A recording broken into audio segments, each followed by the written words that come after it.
Et l'autre sujet de préoccupation évidemment majeur des Français, François Villeroy-de-Galhau et du reste du monde d'ailleurs, ce sont les variants et en particulier le variant Delta. Alors le ministre de l'économie Bruno Le Maire a maintenu la prévision de croissance à 5%, en deçà de celle de la Banque de France qui, on en avait parlé ici même, à 5,5. Est-ce que vous-même vous maintenez malgré tout la vôtre?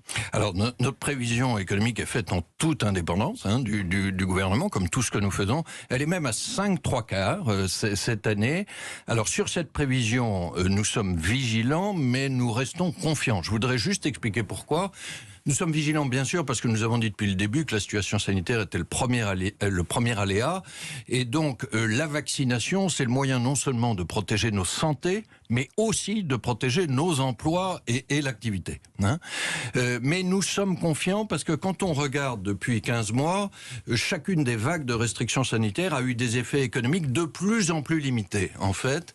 Et donc, notre prévision de 5,75 ne devrait pas être significativement affectée, même si il devait y avoir un nouveau train de restrictions à l'avenir. C'est important, parce que le gouverneur de la Banque de France qui dit ce matin qu'il y a une confiance quant à la résistance de l'économie française, malgré l'inquiétude liée aux variants, malgré l'incertitude sur la rentrée, vous envoyez un signal très positif également. Oui, j'ai parlé en même temps de vigilance et je crois de la nécessité absolue de la vaccination. La vaccination, c'est aussi la meilleure protection contre ce variant Delta et la meilleure protection de nos emplois. Mais alors pourquoi le gouvernement est plus pessimiste? Il est dans son rôle avec une croissance en deçà une prévision en deçà de la vôtre? Écoutez, nous avions cet écart depuis plusieurs semaines, et moi je n'ai pas à commenter à la place du ministre, mais je dis simplement que notre prévision de 5,75 est raisonnable. Est-ce que nous sommes proches, François Villeroy-de-Galhau, malgré tout, sur le plan économique, d'une sortie de crise, d'une lueur au bout du tunnel? Et si oui, quels sont les indicateurs, les secteurs en forme qui vous permettent de le dire? Nous faisons chaque mois une enquête de conjoncture auprès de plus de 8000 entreprises. Nous avons vu au mois de juin que l'activité devrait revenir à 3% seulement de pertes par rapport au niveau pré-Covid. Et donc, quand nous prolongeons la tendance, on devrait avoir retrouvé le niveau d'avant la pandémie, début 2022, un peu plus tôt que prévu.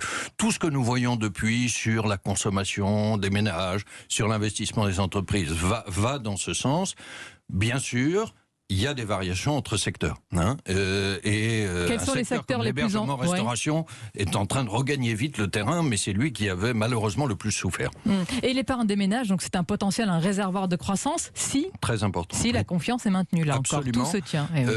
L'épargne des ménages supplémentaire du Covid, parce que en gros, en moyenne, le revenu a été maintenu et la consommation, évidemment, a souffert des restrictions. La différence entre les deux, c'est cette épargne Covid supplémentaire que nous estimons déjà à 142 milliards d'euros à la fin du mois de mars dernier, peut-être 180. Qu'est-ce qu'elle attire comme convoitise, cette épargne? À la fin de cette année. Oui. Alors cette épargne, elle sert déjà à l'activité économique. Elle est sur des dépôts bancaires. Certains aimeraient qu'elle serve plus.